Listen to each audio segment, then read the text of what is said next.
Hi everybody, good morning, happy Friday. Thanks so much for joining today as I cover off some practical tips on how to increase conversion rates on site and keep those customers coming back. So thank you for all of those that completed the registration question as well. These are really in line with what I currently see in market talking to some of our clients. So some of those top responses included things like more conversions, better search relevancy, being able to streamline that checkout experience, providing smarter and more personalized experience for the customers. And then one of my favorite was that clear and helpful data testing and previews. We'll be able to touch on that a little bit further in this webinar as well. So I'm Alex, I'm your host for today. I'm one of our e-commerce business development managers. Any questions about anything, feel free to scan that QR code and get in touch with me after this. And then before we jump into it, just a little bit about Searchspring. Searchspring is a site search, merchandising and personalization platform built exclusively for e-commerce teams. So when you're working so hard to get that really great traffic to site, it becomes about how can we give that traffic the best chance of converting? How can we help your shoppers spend more time on site, looking at more products and converting at a higher average order value? We start thinking about what we're running through today in terms of Searchspring increasing conversions and how we can keep customers coming back with regards to your site search, merchandising and personalization. But we'd break it down first and let's look at search. So here on our beautiful client, the Incu website, starting off with that autocomplete experience. So we know shoppers using search are highly motivated if they can get to the right products really quickly. So having a dynamic autocomplete experience that updates as we begin to change those keystrokes here as well. So you can see we've got things like popular search suggestions around these pants men, pants women, and this dynamically updates as I start to mouse around. Then same with things like category and brand. Really helpful for those motivated shoppers that know exactly what they're looking for and just after be able to cut down those results really quickly. Then when we do land on a search for pants, so keeping that broad, I wanted to call out a few functional parts of the search here and having that best practice experience. So always leading with products. If you've got strong content and content search, that's great, especially that kind of like blogs, but making sure that this is split out from products and that we always lead with products first, helping drive those conversions on site.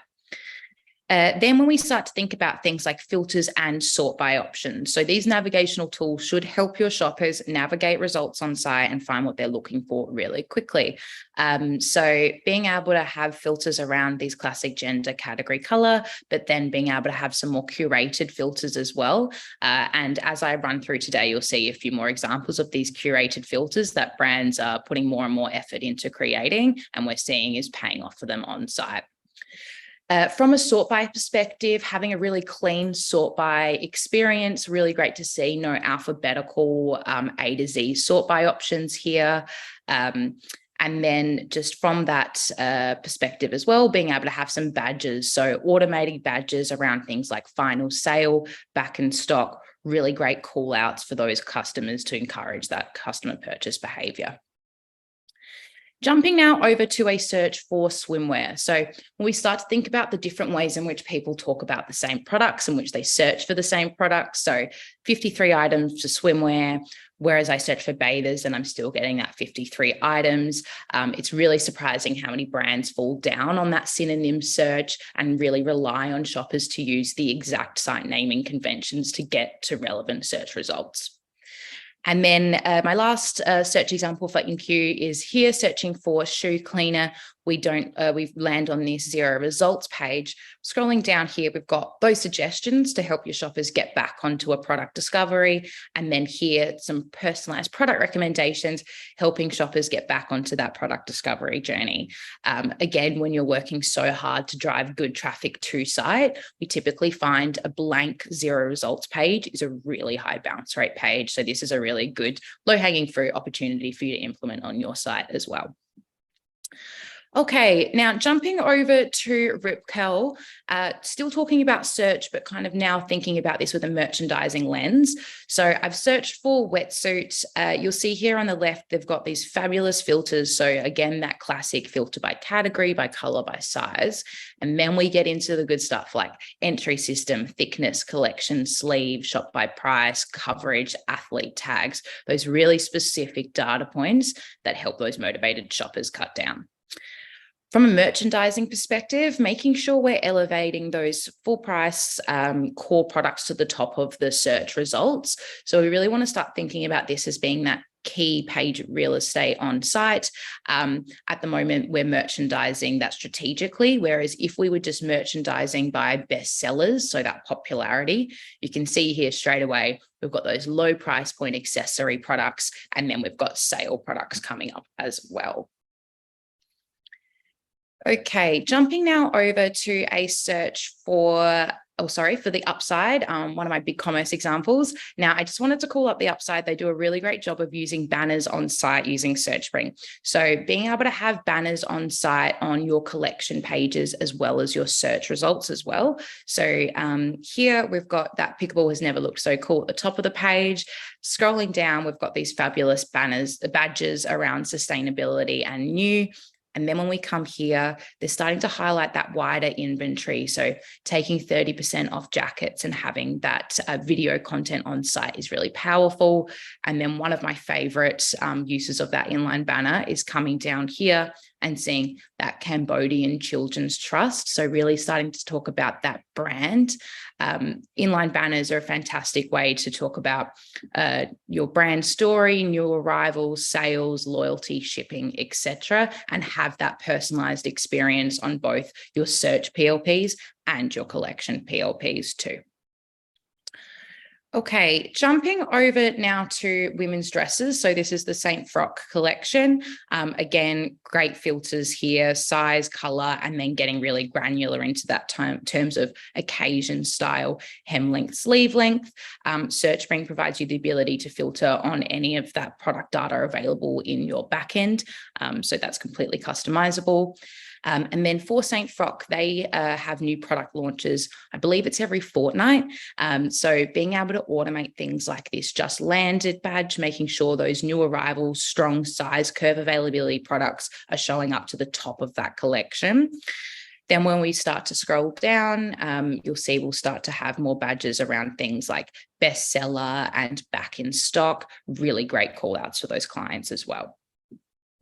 Now, moving on to product recommendations and that personalized experience on site. So here onto this midi dress, scrolling down and we're starting to look at that you may also like. So what have other shoppers that have looked at this also gone on to look at and then ultimately purchase?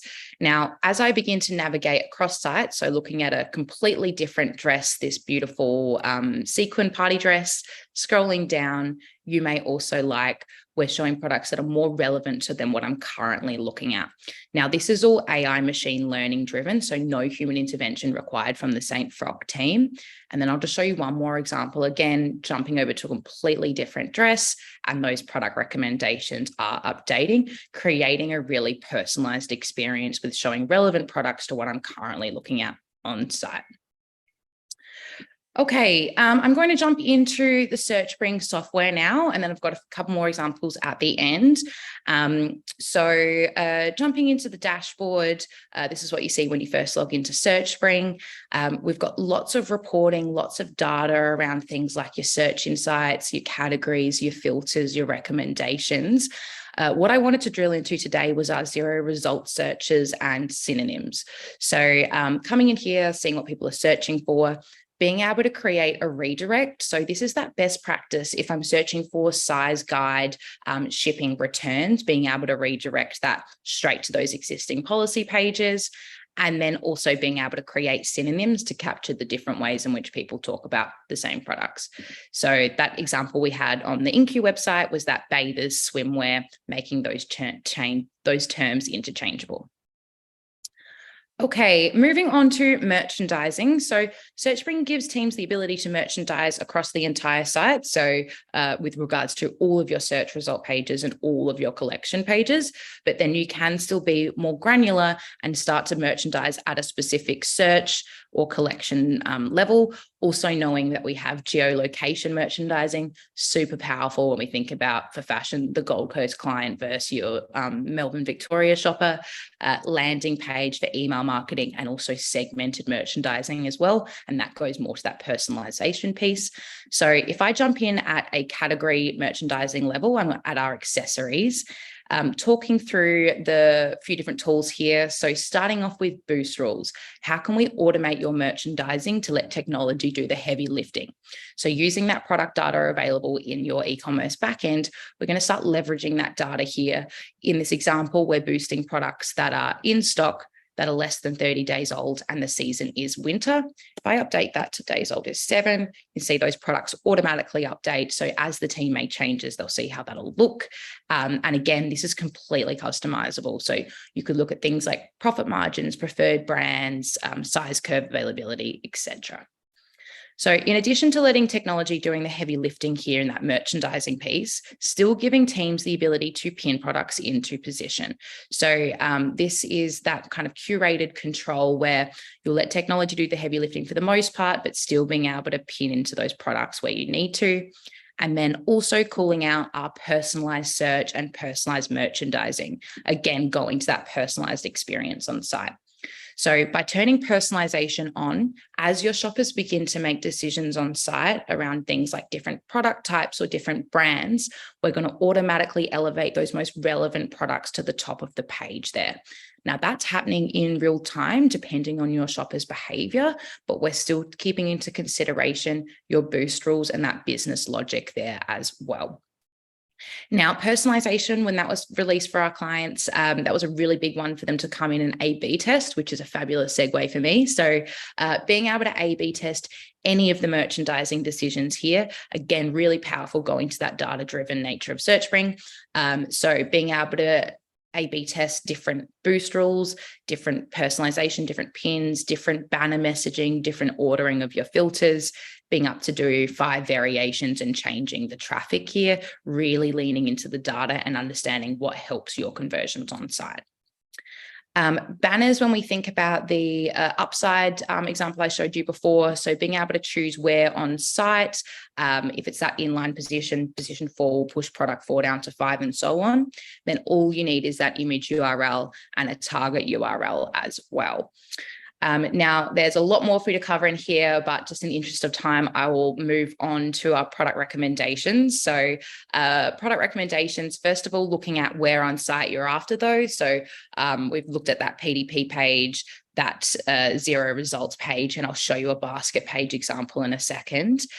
So once we look at where it's about starting to understand what type of profile, so starting off with those products that are similar in nature and then moving out to those cross-sell opportunities by showing me complementary products. We've got personal based on your individual shopper history. That goes to that loyalty piece and that returning customer as well. Recently viewed, trending, and also custom. So the last thing I wanted to show you today was jumping onto Gander, onto this flower cardi, scrolling down in there. You might also like showing products that are similar in nature, making sure that I'm going to convert on knitwear first. Then once adding a product to my cart, you'll see here, I've got that maxi dress in my cart.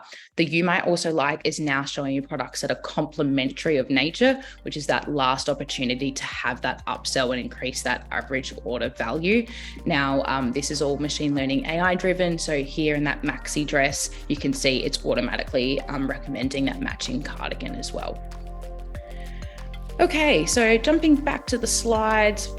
Thank you all so much for joining. I really, really appreciate it. I can see some little notifications in the chat. So perhaps if you feel free to QR code, send me an email. I'd love to talk about this more. 15 minutes is definitely not enough. I think that was what we'll run through very quickly. But thank you all so much. Don't forget to scan that 3 months free, and I hope you have a great Friday.